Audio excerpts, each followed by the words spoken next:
Emily Thompson, professor of history at Princeton, specializing in the history of technology in early 20th century America. Professor Thompson did her undergraduate work in physics at Rochester Institute of Technology and her graduate work here at Princeton in history. Her research focuses on the cultural history of sound, music, noise, and listening, and how these things intersect with technologies such as the phonograph, motion pictures, and architecture. She is currently working on a book about the transformation of technical work during the transition from silent to sound motion pictures in the American film industry. And before that, she wrote a book which you all got a little flyer about. In 2005, she was named a MacArthur Fellow, and she is currently an Academy Film Scholar of the Academy of Motion Picture Arts and Sciences. I don't think we've ever had a speaker like that. It doesn't come with a statue, it's just a certificate, yeah. Her lecture tonight is on sound, space, and the culture of listening in America, 1900 to 1933. Please welcome Professor Emily Thompson.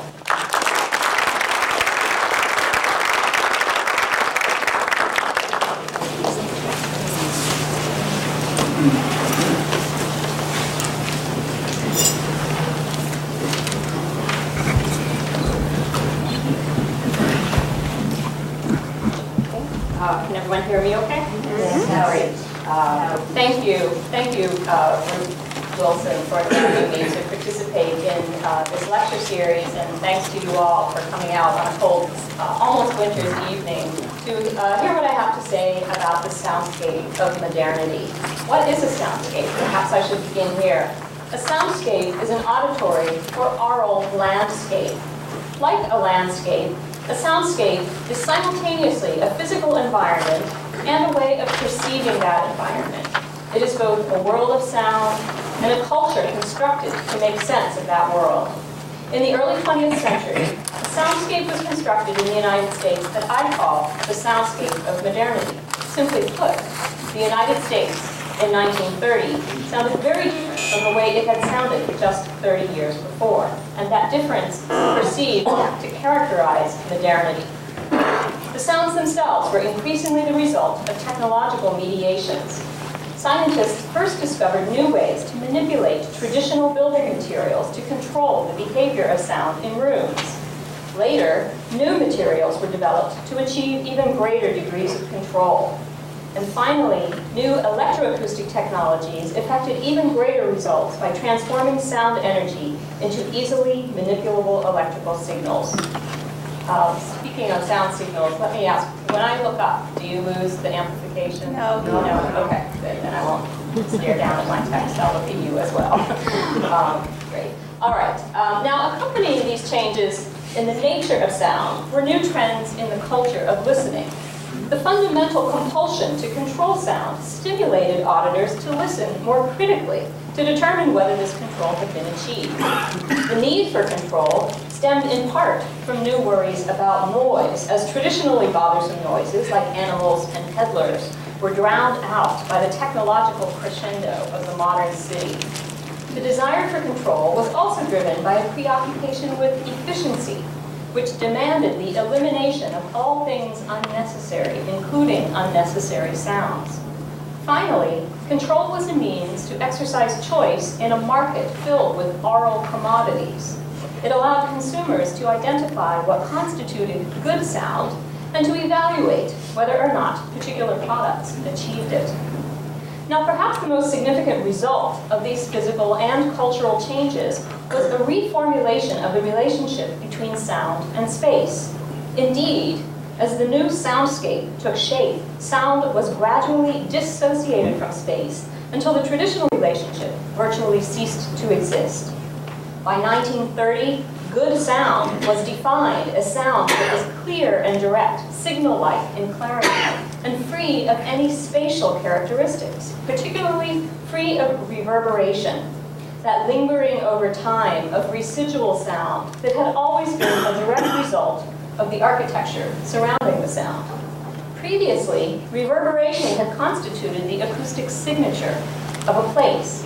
It indicated the unique architectural character of the specific site in which a particular sound was heard.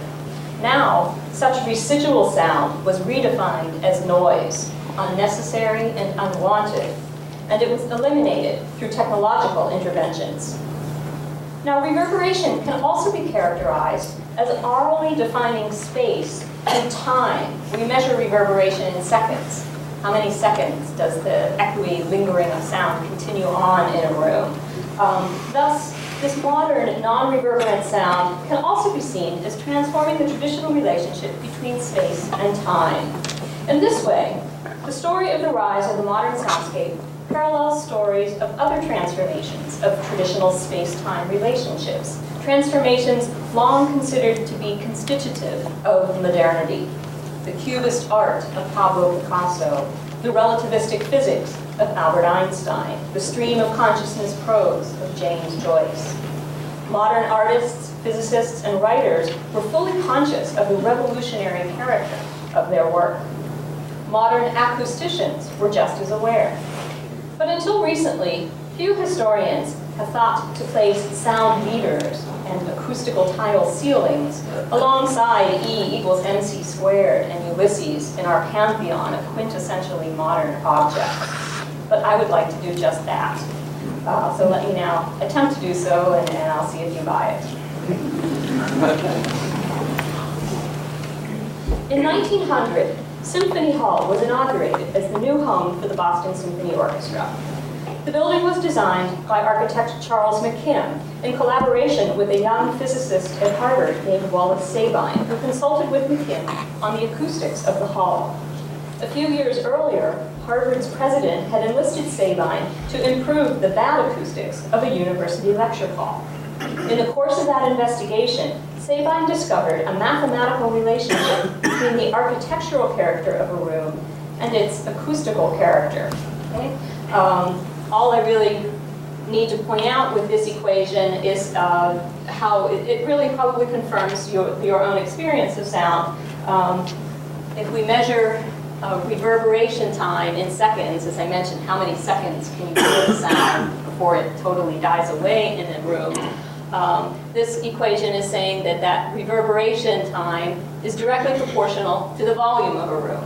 So your experience, large rooms, churches, cathedrals, are more reverberant than the small rooms like those in your house. And then that reverberation time is inversely proportional to a measure of the absorptivity of the room, the room's quality for absorbing sound. So if you're in a room lined with hard stone surfaces everywhere, the absorption is very low, so the reverberation is very long. A room filled with absorptive surfaces, people, upholstery, curtains, and drapes will have a high absorption. Inversely proportional means it would have a low reverberation time. So this equation is really just sort of qualitatively telling you what you already know, but now doing so with a mathematical precision that had not existed prior to this equation's formulation by Wallace Sabine. Okay? Now, for years, architects had sought to control the behavior of sound in the rooms that they designed. But until Sabine developed this formula, that sense of control had remained elusive. Sabine used his equation to evaluate McKim's design for Symphony Hall. And his analysis indicated that the new hall, as initially designed, would be too reverberant. So he worked with McKim to modify the plan to bring it in line acoustically with the desired results. The hall, as built, was ultimately judged an acoustical success, and Sabine's expertise was soon in wide demand by architects across America and around the world. He worked on original designs for new buildings, and he also applied this formula to the analysis of extant structures in order to improve the acoustics of bad-sounding rooms. And one example that he worked on, this is the hall of the House of Representatives, the State House in Providence, Rhode Island. a large room, hard surfaces. It was so reverberant, the legislators couldn't hear each other, couldn't understand each other to carry out their debate. So Sabine was brought in. He did some calculations to determine how much absorbent material really needed to be brought into this room to get rid of so much reverberation. In this case, it's sort of sound-absorbing felt was applied to the walls between these sort of pilaster stone columns, and then it's been covered with a tapestry, giving that charming trompe-l'oeil effect there. Okay? But Sabine thought that these kinds of fixes with inherently un-architectural materials like fabrics and felts, these should really be avoided wherever possible. And he worked with several building materials manufacturers to design new kinds of special purpose acoustical building materials. Materials that would give architects more control over the sound of the spaces that they design. One such material was a sound-absorbing ceramic tile that Sabine developed with a manufacturer named Raphael Guastavino. Guastavino and Sabine were introduced by the architects at Cram, Goodhue and Ferguson, a firm renowned for their neo-Gothic aesthetic. Their Gothic-looking churches and chapels, including the chapel here at Princeton, these provided spiritually rich environments in which worshipers could escape from the secular world of the modern city. As Ralph Adams Cram put it, within a church, whatever its environment, the motor bus and the motorcycle, the moving picture and the radio cannot come, and here at last you may demand and receive peace, harmony, and beauty.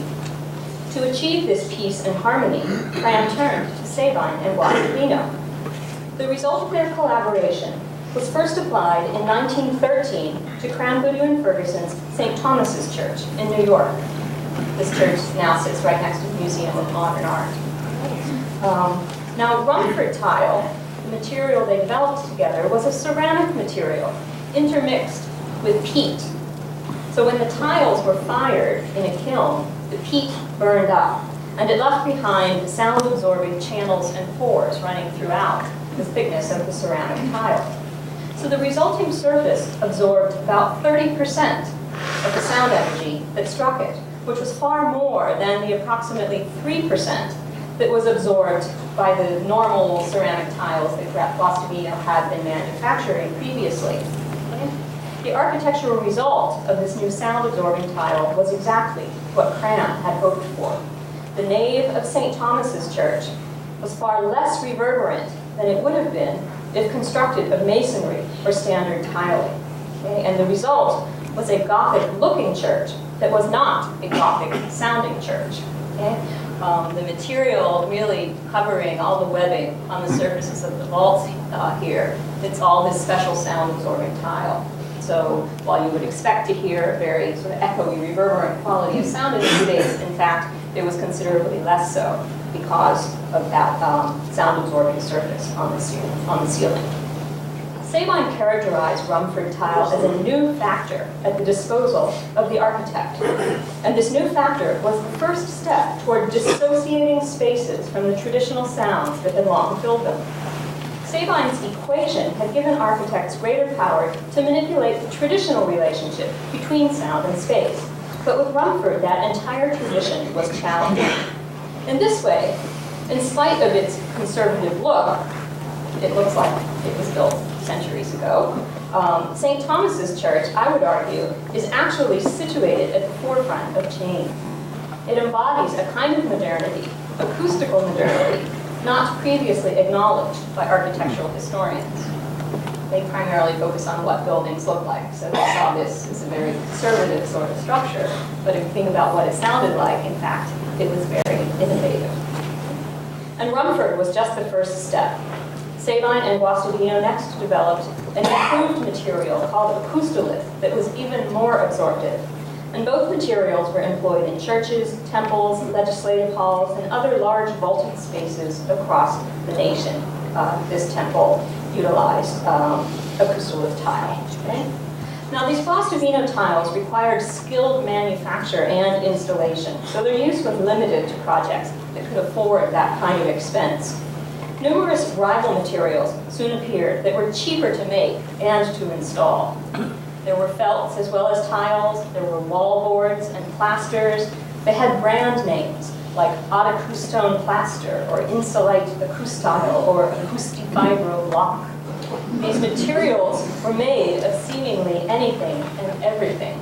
Plant fibers like licorice, sugarcane, jute, and flax. Cork, mineral wools, pumice, gypsum, lime, volcanic silica, and asbestos. All these different products were dedicated to the mastery of sound, or rather, to its elimination, for the goal was always, as one ad put it, control through absorption. Manufacturers attempted to best each other in offering materials with ever greater degrees of sound absorption. And by 1930, some materials were advertised as absorbing over 90% of the incident sound energy that struck their surface. Now, whereas Guastavino ads, like the one that you see here, were understated, letting the materials simply speak quietly for themselves, these new materials were marketed far more aggressively. Here's a typical ad. What was being sold was not just the new material, but the silence that resulted from their use. And whereas Guastavino tiles had been used in what we might call exceptional kinds of spaces, places that were visited but not continually inhabited, the new products were soon ubiquitous. Symphony Hall and St. Thomas's Church offered only temporary respite from the noisy world without. But by the 1920s, the need for such refuge was far more pervasive, and it was sought not just in churches and concert halls, but also in apartments, banks, office buildings, virtually all of the spaces of everyday life. What was compelling this inward turn, this widespread quest for quiet? It was the noise of the modern world. Now, it is clear that people have always been bothered by noise. And throughout human history, the sources of complaint had generally remained the same: the organic sounds of people and animals at work and at play, a whole bunch of which have been crammed into this one engraving by William Hogarth. Okay? Now, as urbanization increasingly concentrated such noisemakers in Hogarth's 18th century and then continuing into the 19th century, complaints certainly proliferated. But the sources of complaint basically remained unchanged. It's still people and animals at noise and at work, as it had been for centuries beforehand. Even as late as 1896, a doctor from Baltimore cataloged what he called the plague of city noises.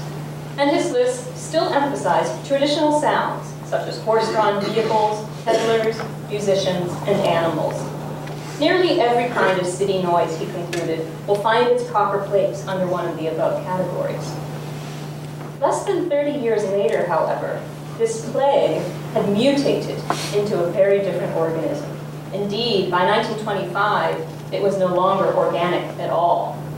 As the Saturday Review of Literature put it, the air belongs to the steady burr of the motor, to the regular clank of the elevated, and to the chitter of the steel drill. Underneath is the rhythmic roll over clattering ties of the subway, above the drone of the airplane, the recurrent explosions of the internal combustion engine, and the rhythmic jar of bodies in rapid motion determine the tempo of the sound world in which we have to live. And here too, even besting Hogarth, all sorts of city noises circa 1930 have been compressed into this image of New York here. But why should I show you silent pictures when I can actually take you back there and through the new technology of sound movies actually show you what noise in New York was like? So let me show you a brief clip to take you back. I've actually got two, but let me start with this one here. I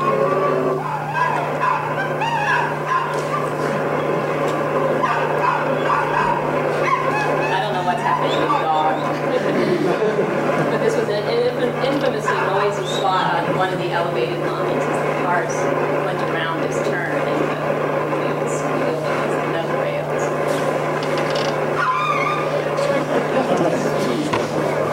He was run over by the newsreel truck.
into that symphony of sounds, also in the late 1920s, amplified loudspeakers were added to the score, and the transformation was complete. So this next clip will show you Cortlandt Street, which was known as Radio Row.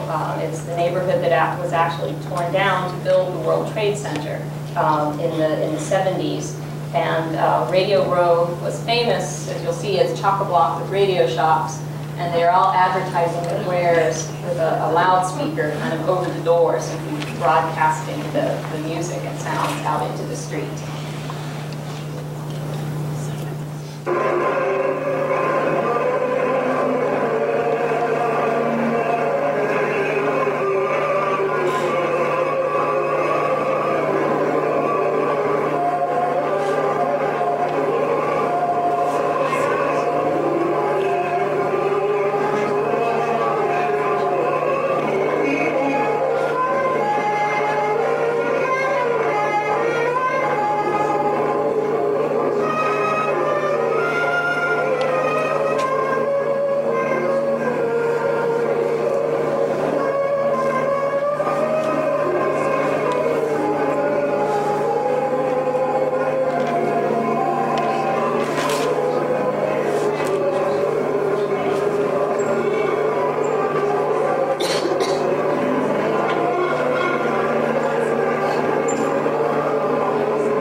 Were polled in 1929 about the noises that bothered them. Only 7% of their complaints corresponded to those traditional sounds that have been cited for centuries. The 10 most troubling noises were all identified as products of machine-age inventions. These new kinds of noise were disturbing as much for their unfamiliarity as for their loudness, and concern was amplified when scientists began to prove their harmful effects. Industrial psychologists investigated the physiological impact of noise on the human body, as well as the economic cost to the nation's productivity, and the results were alarming. Noise was shown to reduce mental or physical output by as much as 30%. In a nation increasingly obsessed with efficiency, noise was clearly the enemy, and campaigns to eliminate it were soon underway in many American cities. Acoustical engineers, a new generation of men, inspired by Sabine's earlier work, they now went out into the city streets to map the noise with newly invented sound meters. In the end, however, it proved far easier to measure noise than to eliminate it. And as anyone who's been to New York recently can attest, campaigns for noise abatement ultimately failed. This failure to reform public space however, is perhaps understandable when we recall that the private solution of sound-controlled architecture was simultaneously being promoted as an alternative solution to the problem of noise. To those who could afford it, or to those fortunate enough to work for wealthy corporations, quiet could be purchased and enjoyed through acoustically designed buildings. In 1929, for example, the new headquarters of the New York Life Insurance Company building constituted the world's largest single installation of acoustical materials. Over 10 acres of sound-absorbing felt were installed throughout the building, primarily tacked to the ceiling, as in this room here, to insulate its inhabitants from the noisy city without, and also to minimize the effect of their own internally generated noises upon their productivity. And just a few years later, the Philadelphia Saving Fund Society building would go even further. Here, the acoustical design was part of a larger system of environmental control that also included extensive artificial light and the new technology of air conditioning. And here on the mezzanine level banking room, those light fixtures not only provide the artificial light, and they're attached to one of the first instances of the suspended tile ceiling. Those are special sound-absorbing acoustical tiles. But that little gap between the fixture and the ceiling is also where the air-conditioned air comes out. It's all kind of packaged into a single kit, providing light, coolness, and sound control.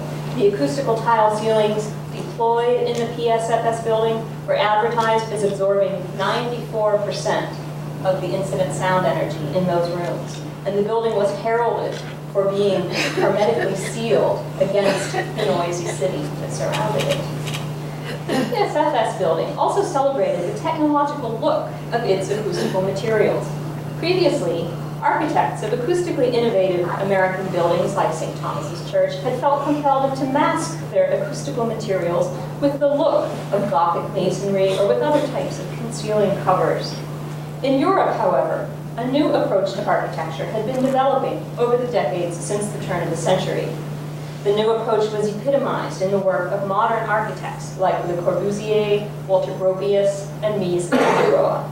Their buildings explicitly rejected the visual styles of the past and emphatically embraced modern technology.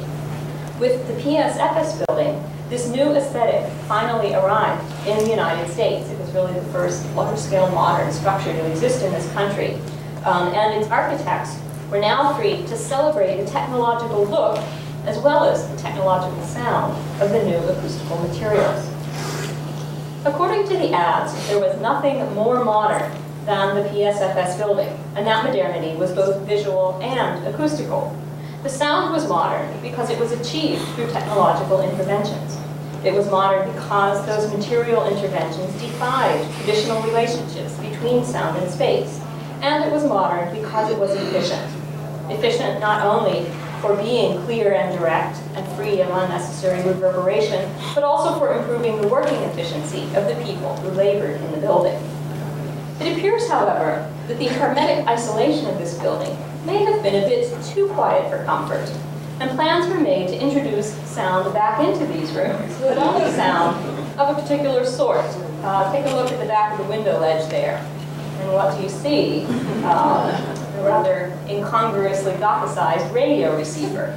The PSFS building was wired for radio reception so that each office could be filled with the electroacoustically controlled sound of radio signals.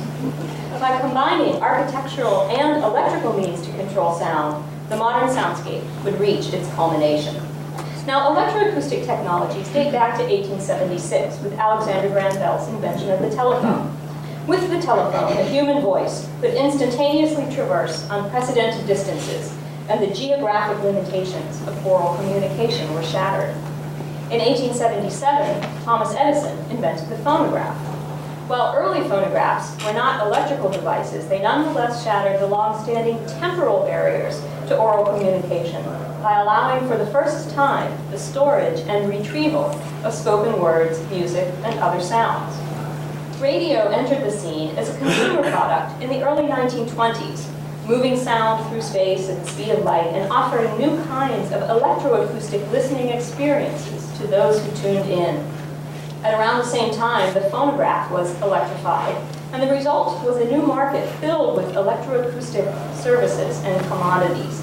And this is just a typical radio shop in the mid-1920s, filled with receivers and loudspeakers and headphones and other electrical gadgets for listening to radio. As acoustical scientists worked increasingly with electrical sound signals in circuits rather than mechanical sound waves in architectural space, they began to think of sound as a signal, and they began to conflate the distinction between sounds and circuits. For example, around 1925, engineers at Bell Laboratories were attempting to improve the performance of the mechanical phonograph. Joseph Maxfield and Henry Harrison realized that the type of differential equation that they used to represent the mechanical phonograph could also represent a certain class of electrical circuits. So they used this analogy and subsequently sort of metaphorically transformed the phonograph into an equivalent circuit. They then optimized the performance of this circuit using standard techniques in electrical engineering, and then they translated it back into a physical object, and the result was a new and improved phonograph. And not just scientists and engineers, but consumers too began to think about and listen to sound in new ways. As consumers spent more time listening to records and radios than to live performances of music, their habits and criteria for listening changed. Listeners liked to sit close up to the loudspeaker or the phonograph horn, and they consumed the sound of these devices as directly as possible, minimizing the sound of the physical space in which they listened. in a way that's just kind of being represented here in this phonograph advertisement. And even when people went out to listen to live concert music, the criteria for what constituted good sound began to change, and recommended reverberation time for concert halls began to drop. In 1920, one acoustician had published an optimum reverberation time of 2.6 seconds for a large concert hall. In 1923, he lowered that optimum to 1.9 seconds, and a colleague later lowered it even further to just 1.5 seconds in 1932. Acousticians concluded that auditorium walls were nothing but a necessary nuisance, and that the best possible sound was that heard outdoors, where no walls at all were present to generate even small amounts of reverberation. Interest in outdoor music proliferated, and the Hollywood Bowl, seen here, was just the most famous of a whole group of such venues that appear. Its shell was designed to provide a pronounced directional flow of sound toward the audience, like a giant loudspeaker. And traditional indoor concert spaces were now also designed to achieve a similar effect. But even more dramatic changes were being forged in the new sound studios being built just down the road from the Hollywood Bowl. The sound motion picture systems that took America by storm in the late 1920s were developed by engineers at AT&T and RCA, large corporations already offering a wide range of electroacoustical products. Hollywood producers were initially wary of the new technology, but by 1928, virtually every mogul in town was frantically wiring his studios for sound, and motion picture sound stages soon became the most highly controlled acoustical spaces to be found almost anywhere. On these stages, thick exterior walls kept out all outside noise, and inside, deep layers of sound-absorbing material reduced reverberation to just tiny fractions of a second. In this silenced space, microphones picked up the sounds of actors and musicians, converting them to electrical signals that were manipulated by sound engineers to create the soundtrack that would accompany the moving image. Now, just what the soundtrack should sound like, however, was a question whose answer was not immediately self-evident. And the first few years of sound film were filled with debate about this issue. One fundamental question concerned whether or not to represent the sound of the space depicted on screen. The earliest sound films were musical recordings of vaudeville and operatic performers. Thus, in this case, the space depicted on screen, which was a theater, was equivalent to the space actually occupied by the audience that would later watch these films. So the debate was really limited to whether or not you should include reverberation in the recording itself, or if you could count on the architectural venue in which the films would be projected to provide that sound of theatrical space. But when you have talking feature films, telling stories, not just recording performances, the question becomes more complicated, as the spaces represented on screen were now non-theatrical and constantly changing.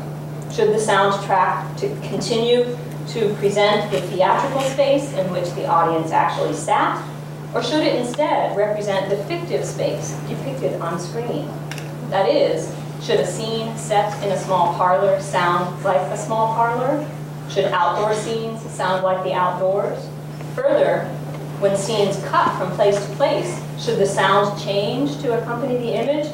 Or was it better that it would just remain kind of constant and uniform throughout a given movie?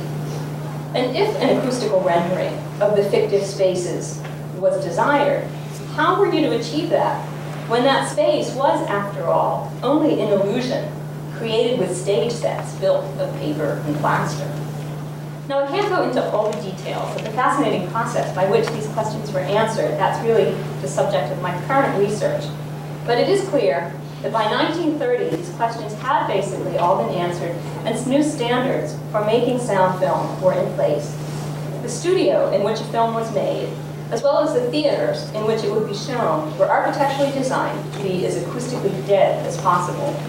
These dead rooms were then vivified by the live wires that carried the sound signals. That is, the electrical technology itself was now deployed to create the kind of sound that was desired. Sound engineers developed techniques of close miking actors to record a soundtrack as free of extraneous noise and reverberation as possible. When camera placement interfered with this approach, for example, if you have an extreme long shot in which a microphone close to the actor would obviously be picked up by the cameras, they came up with ways around this. They developed special microphone concentrators, basically parabolic reflectors that could focus in on the sound of the actor. So you could place this, 30 feet away, that it would focus in on and still capture the dialogue as if the microphone were right up close to the actor's mouth, and it would tune out any extraneous noise as well.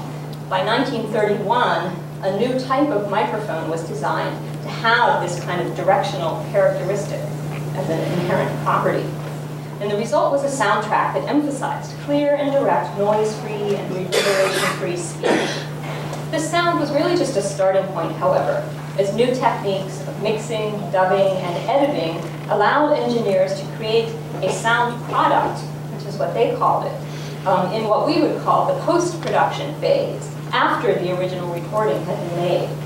Engineers learned to serially splice together different sequences of sound. They mixed parallel tracks of dialogue, music, and effects, and they used electrical filters and other devices to manipulate the qualities of these component sounds. Perhaps ironically, sound engineers sometimes chose to reintroduce certain kinds of noise into their painstakingly wrought noise-free recordings. Here, for example, is a gadget that a sound effects department contrived to simulate the sound of a subway train pulling out of a station. Numerous early sound films took place in and celebrated the urban environment, and they often included oral montages of city noise in which car horns, police whistles, trolley bells, and subways were all heard. So sounds that city dwellers were trying to escape in real life or vicariously enjoy within the artificial and highly controlled setting of the motion picture theater. And not just the noise of machines, but the sound of space itself was created in equally artificial ways. First in radio, and then in motion picture production, engineers began to develop tools and techniques to create artificial reverberation, to simulate electrically the sound of architectural space. In the acoustically dead studio, close miking of the performer generated a non-reverberant signal that was subsequently directed to a distant loudspeaker that reproduced the sound in a small, hard-surfaced echo chamber. A microphone within this chamber picked up this sound, which now consisted of a highly reverberant reproduction of the original. This signal was then mixed back with the original, and the proportion of the two could be varied to achieve any degree of space that was desired by the producers. Now here finally, the sound of space has been completely severed from any notion of architectural construction. It's simply an artificial quality to be meted out at will, added to any sound signal in any desired amount simply by turning a dial. With this severance, the traditional relationship between sound and space ceased to exist. With the powerful combination of architectural acoustics and electroacoustics, dead rooms and live wires, the transformation of the soundscape was complete. But while the transformation was now complete, my account of it is not. Because in fact, while this new means for simulating the sound of space was soon widely available, it was not widely employed. Nor, when used, was the goal to achieve a realistic representation of space, but rather it was used to create discrete and highly irregular sound effects, like a scene in a cave or a dungeon. Okay? Sound engineers wielded their newfound ability to create the effect of space with discretion, and the typical soundtrack of the early 1930s emphasized clarity and intelligibility, not spatial realism. So why didn't these engineers take fuller advantage of their ability to add a spatial dimension to their soundtracks? Many of these men were trained in the radio and telephone industries, and those industries had long emphasized clear, intelligible signals, speech signals, as their criterion for good sound. So when those men moved into the motion picture industry, they brought that standard with them. Okay? It is also clear that this clear-sounding soundtrack only echoed the sounds being heard in countless other contexts in modern America. From the soundproof offices of the PSFS building to the directional flow of sound pouring out over the Hollywood Bowl, this kind of sound was encountered everywhere. In its commodified nature, in its direct and non-reverberant quality, in its freedom from noise, and in its ability to transcend the traditional constraints of time and space, the soundtrack was just another constituent of the modern soundscape. Indeed, it epitomized the sound of modern America. The many changes in the soundscape that had occurred since the turn of the century, the development of new tools and techniques for studying sound, new sound-absorbing building materials, concern over noise, and enthusiasm for new sound products, all these phenomena culminated just as sound film was finding its voice. The voice it found thus proclaimed those changes loudly and clearly for all to hear. Now, acousticians would simultaneously translate those proclamations into the same mathematical language that had instigated their architectural investigations 30 years earlier. In 1929, a physicist named Carl Eyring came to the Bell Telephone Laboratories in New York to study the acoustics of sound motion picture production. The room in which he worked was lined with highly absorbent materials, and its reverberation time was just 0.35 seconds. In the course of his investigation, Eyring discovered that in this room, Wallace Sabine's reverberation equation no longer worked. In such a highly absorbent environment, an environment Sabine had never imagined, let alone experienced, the old equation was simply no longer valid. Sabine's equation had been the product of investigations made in rooms built of reflective surfaces like plaster, wood, and glass. Generally, the reverberation time of these rooms would range from 1.5 to 2 to 3 seconds as the rooms got much bigger and bigger. Nowhere near anything as low as 0.35 seconds. Okay? His equation represented a world made of traditional architectural materials, and it embodied the traditional relationship between these spaces and the sound spread within them. Carl Eyring, in contrast, worked in a world swallowed in sound-absorbing materials, a world in which the traditional relationship between sound and space no longer applied. Eyring's task was thus to modify Sabine's equation to fit this new world, and he produced a revision whose results were fully valid in the highly absorptive spaces of the modern world. And this is simply to show you the mathematical form that is required to describe this new sound world that I have sketched out for you here today. 30 years before, Sabine's equation had provided, for the first time ever, a sense of mastery and control over sound. That sense of control had stimulated a chain of events whose end result was the new modern soundscape. When Carl Eyring replaced Wallace Sabine's equation with his own, he acknowledged in a cryptic mathematical code that Sabine's world no longer existed. The soundscape had fundamentally changed. Now, in conclusion, I would like to offer a few remarks on our own postmodern soundscape and how it relates to the modern one that I have just described. Briefly, I believe that the physical basis of our own soundscape is not significantly different from that of the modern era of the early 20th century. That is, I believe the sounds we hear today aren't significantly different from the sounds heard circa 1930. But we inhabit a very different culture, and the cultural transformations that we have undergone since 1930 have moved us into a sound world very different from that previously inhabited by our modern ancestors. As a result, we no longer embrace their modern sound. Now, perhaps more obviously, the kinds of buildings that represented the epitome of healthful construction circa 1930 have today been diagnosed as inherently and incurably sick. Asbestos proved to be a silent killer, and closed ventilation systems like that in the PSFS building proved capable of harboring equally lethal bacteria like Legionnaire's disease in a building just around the corner from the PSFS building. The hermetically sealed glass tower, once dedicated to eliciting healthful and efficient performance from its occupants, it is now perceived to sap workers of their vitality and to engender only chronic fatigue. The modern building has been transformed from a solution into a problem, and the modern sound has been similarly re-evaluated and redefined as problematic.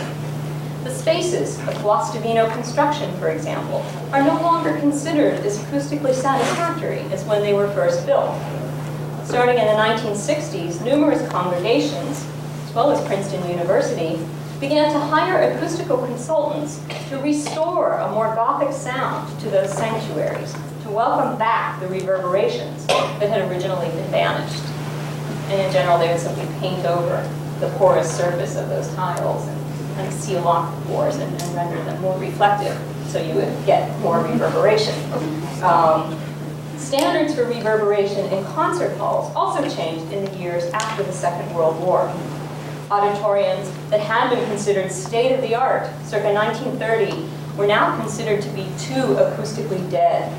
And acousticians began to identify new acoustical parameters besides the simple reverberation times that contributed to the acoustical success of an auditorium.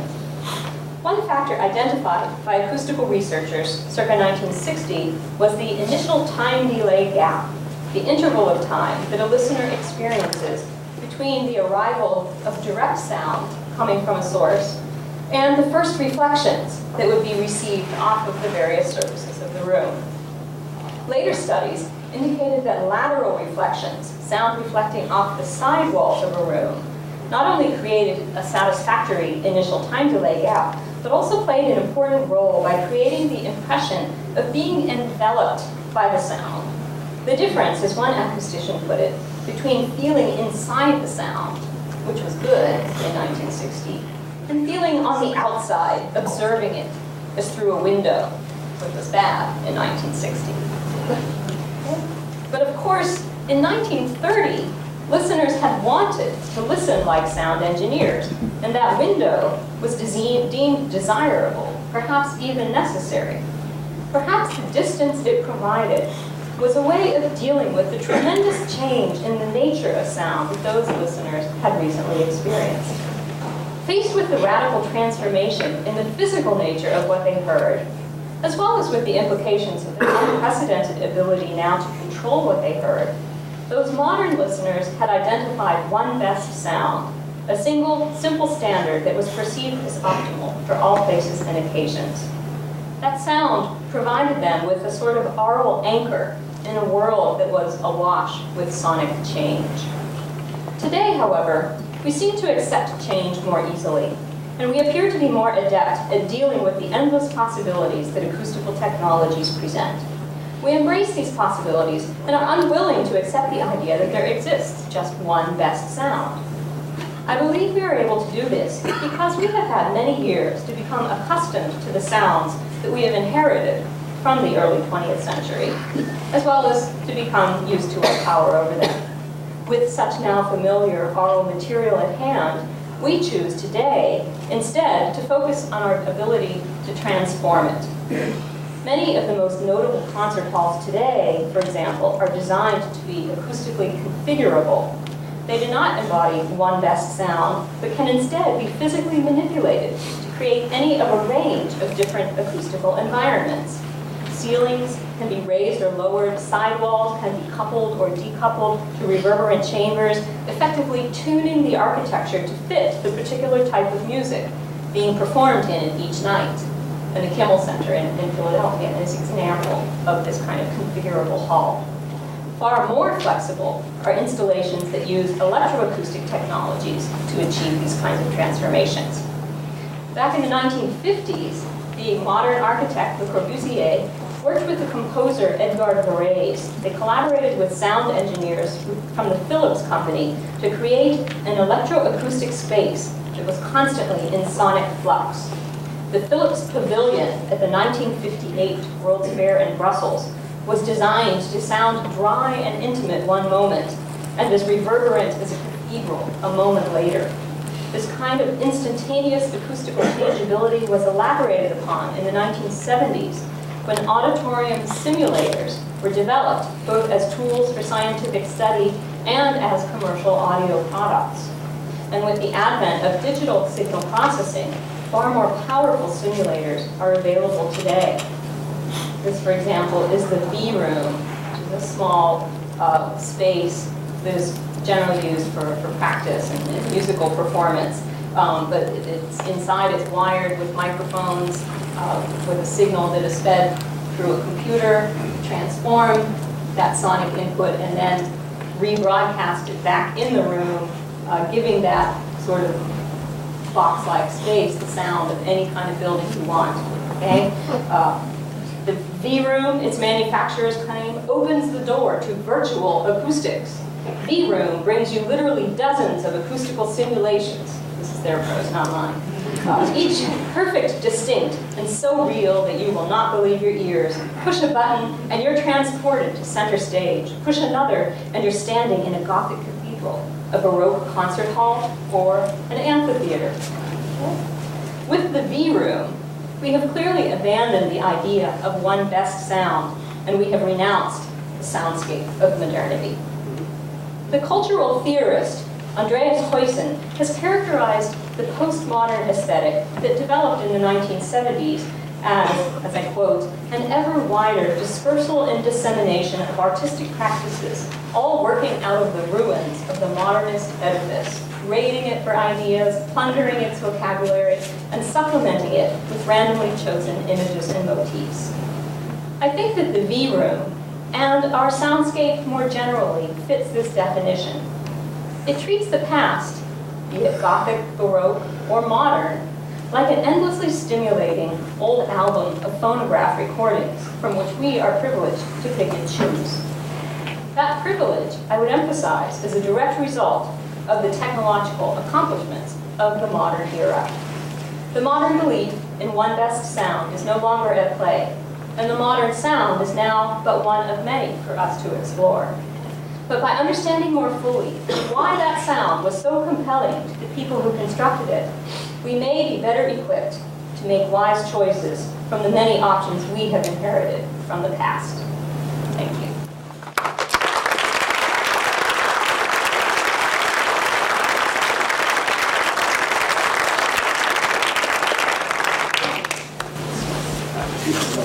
I'm happy to answer any questions that people might have in the audience.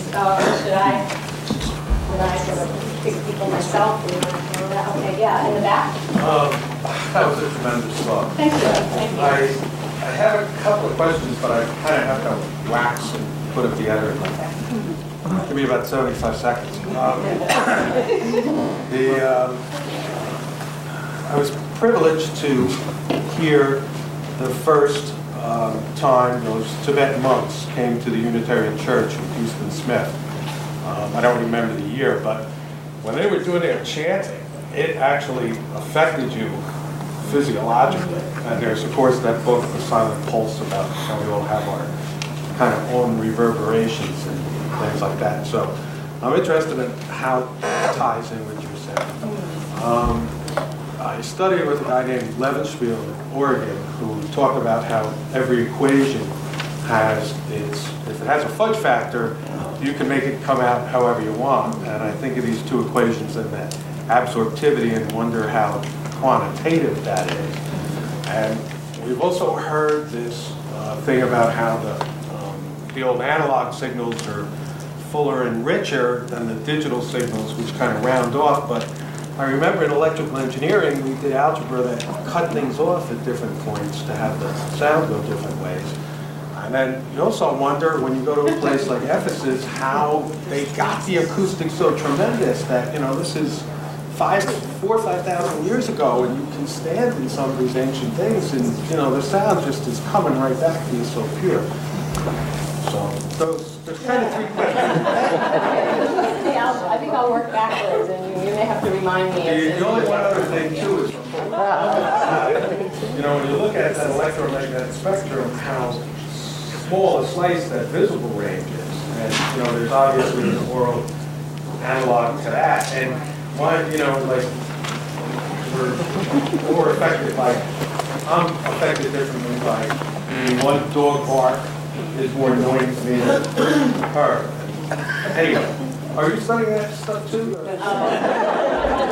I am not personally, but I find all the subjects you brought up fascinating. Certainly the preference amongst audiophiles for analog over more modern, more contemporary digital equipment, I find fascinating. Part of that might simply be a sort of nostalgic longing for the past, aspects of the technology that offer, experiences beyond the sonic, the warm glow of the tubes, the way you get to sort of play with the sound yourself and engage with the technology. But the sound quality itself, I would certainly agree is different, but I believe that, when you talk about how one sound is better than another, I mean, that's an aesthetic judgment, that's a cultural construction, and part of my larger project, and what I've tried to accomplish in this story today, is to show how that is a moving target, and over time, this is constantly changing. The kind of sound a particular society or culture values is, that's a choice we all make. There is no sort of inherently better sound than another. So I think it's interesting, and I can't offer a very elaborated explanation of, what it is specifically about analog sound that certain people find more appealing than digitized sound. But I do think there are differences that can be perceived, and people, why do you like one kind of music versus another kind of music, or one sort of art versus another? I think that that we have a sort of aesthetic valuation of certain kinds of sounds that it is like that. So that's just an interesting example that sort of documents this idea of the sort of historical contingency of definitions of what good sound is, the kind of sound that people want. Let me see what else was in there. The Buddhist monks there too. I mean, what you're reminding me of is the limitations of my own knowledge, which are not only focused on the American scene, but certainly within a kind of a Western paradigm of what we want from music, what our musical experiences tend to be like, how they're socially and culturally constructed, as well as the kinds of sounds that our culture produces.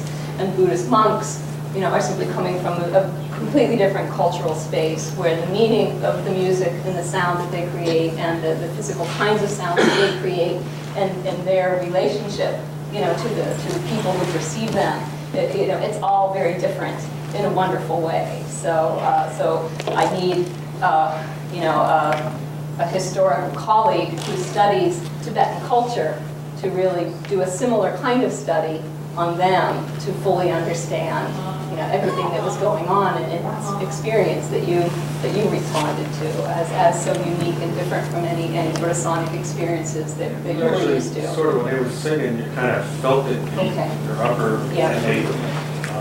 I had gotten the chance through Omega to talk with Houston Smith about it for a little while. Amazing guy, but he said when he discovered it, he was so excited because his mother was a music teacher and knew that they were hitting 2 octaves lower than was before you were up. So working with sound that you can feel in your body more than just simply hear in your ears. Hopefully I have better hearing most likely. Okay. Haven't found the other one question. Well, I think we want to get some other questions here. Thank you. Yes, sir. I think most of the audience here is old enough to remember when televisions had fine-tuning now, whereby you could fine-tune the reception on a station to either select good audio or good picture, but not both simultaneously. And which did you go for?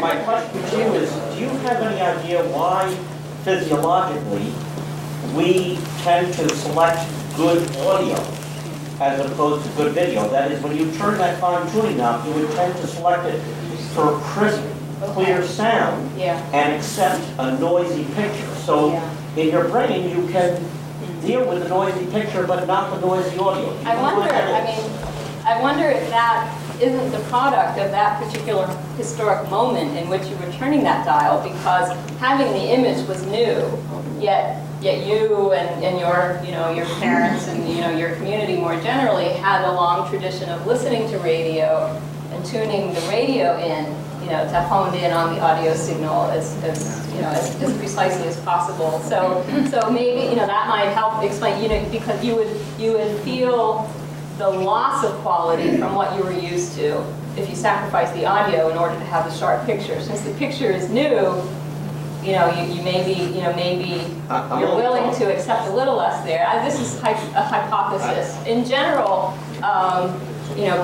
people have argued that human beings, particularly in the Western world and in the modern era, sort of, in the last several centuries, have privileged the visual over the sonic, and that we live in a sonic world, but we tend to take it for granted. We don't think about sound nearly as much as we think about images in our life. So what you're offering is an interesting counterexample where people were choosing the sound over the image. I haven't encountered that story before. So, and in fact, I would offer further for you to think about. I'm only talking 30 years ago, not 60 years ago. So video, it was not new.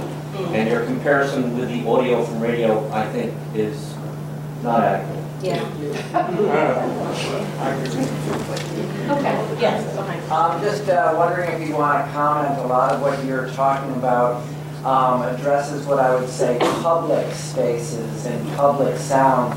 And if I reach in my pocket, I find my little iPod and my earphones, and it seems everywhere you go now, everybody's doing their own private sound, Right. Which is very different and yet, very personal too. So what are your thoughts about that? Yeah. Well, before there were loudspeakers, radio enthusiasts listened on headphones. So there are some precedents, but they were listening to different kinds of signals and programs, and then, there's a huge interval when headphones weren't an important part of the picture, but they did come back in gradually, sort of with certain kinds of hi-fi listening in the post-war period. But obviously, what we have today, where the primary way that most people are listening to music is through earphones and putting the sound inside their head, is again, that's another interesting cultural choice that people are making. And in addition to the sort of the headphone aspect, the privatized nature, what I find interesting is with MP3 players, iPods, where you're taking the digital audio and you're compressing it. You're choosing to sacrifice some of the fidelity or the quality of that digital recording in order to be able to take more music with you. So again, old school audiophiles, they don't like digital sound. They really hate digitally compressed sound because that's like a compromise on top of a compromise. But for the vast majority of people today, that's a compromise they're willing to make. It still sounds pretty good, especially if you're just listening with little earphones on a noisy subway or somewhere else. And what you get in exchange for sacrificing some of the quality that's possible with electronics today, what you get is the opportunity to carry every song in the world in your pocket all the time. So we are a culture, as I kind of mentioned at the end of my talk, that seems to value choice over other options like fidelity. We'd rather have more available to us at any time, at all times, than simply have the best quality of sound possible for smaller subsets. So the iPods embody cultural choices that really do indicate how the average listener today is very different from the average listener, say, in the 70s or the 50s, let alone the 40s. Yeah. Yes. I noticed that in the sound recording that in the 20s, the early sound recordings, and you described the vaudeville element, it's a very two-dimensional space. And I recall that in Citizen Kane was one of the first films to film the ceiling, which would eliminate the ability to mic from above.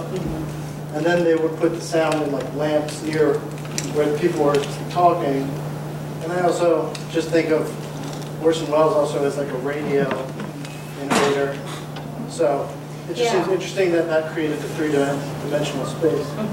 Yeah, the film industry really did kind of standardize its practices very quickly and come up with an approach to film sound, that worked, that delivered a sonic product that people liked and that they could produce. But it did not take full advantage of, all the sort of creative ways in which one could use sound in film. And in some ways, some European directors, particularly in the early years of sound film, were much more creative and almost more like sort of avant-garde artists, just trying whatever is possible and constructing different kinds of relationships between the sound and the image. Wells, with his background in radio, was one of the American figures who, coming along a bit later, began to sort of crack open those standard practices and think about sound, and how to use it more creatively than your average Hollywood director at the time. One of the most creative early sound movie directors in America was Reuben Mamoulian, who had been the music director of the live orchestra at the Eastman Theater in Rochester. So he was a musician, who had been used to leading an orchestra and actually composing musical scores to accompany silent movies. So he brought that kind of skill and training and background when he ultimately became a film director. And he has, some of the early sound films that are much more sort of sonically creative than the kind of average Hollywood product that you're alluding to as well. Yeah, one of the very earliest pictures that you showed of the situation where they incorporated materials into the architecture to affect the sound was Symphony Hall in Boston. And it would appear from what you said later that would have sort of deadened the sound to some extent. And I remember being in Symphony Hall, the only time I recall being there was in the early 60s, and noting the brilliance of the sound in the Symphony Hall. Was there ever any modification done to Symphony Hall? No, it's wonderful because it has never undergone a kind of renovation. Its acoustical reputation was established early enough on, and the institution was important enough in the city that was kind of protected. Several years ago, it became necessary to refloor the stage, and they brought in all these scientists and consultants to make sure that it wouldn't change the sound. Maybe some of you remember the disaster at Carnegie Hall when they changed the stage and discovered the contractor had done all sorts of things and changed the sound. But when Symphony Hall was originally built, it was not yet using any of these special new absorptive building materials. Saban has the equation, but that's all he has developed at this point. So he's worked, but what he can do with that equation is work with traditional building materials, plaster, wood, glass, and predict ahead of time what it's going to sound like. And they wanted what we would today consider a live sound, a more brilliant sound. The reverberation is much closer to 2 seconds. And so, so that those are generally more reflective materials that they were working with. What was innovative was the planning, the sound design that was possible prior to construction. They had this sense that they were controlling the sonic outcome, but using that mathematical formula to guide their deployment of traditional building materials. And what they created had a kind of traditional sound, which is what they were after. They were trying to recreate the sound of great concert halls in Europe. Yeah. Did these equations and approach have an effect on the other thing that is generally a concern in designing the acoustics, and that is avoiding dead spots? Oh, okay. Yeah, these don't particularly deal with the kind of variation that can exist, within a room. They're working with models that, obviously make approximations and kind of average out certain phenomena. But their other tools and techniques were developed subsequent. Saban's work really kind of opened up a new field of architectural acoustics, and so scientists kind of followed in his path and began to investigate all sorts of other acoustic phenomena that contributed to architectural acoustics, and a number of people worked on ways of trying to identify more local effects based on the shapes of the surfaces in a room, and not just how many square feet of material A and how many square feet of material B there are, but the shapes of the surfaces and other local factors as well. So that isn't really a part of my story, except as how just the interest in controlling sound generally grows, and other people did pursue those kinds of questions. All right, well, thank you very much.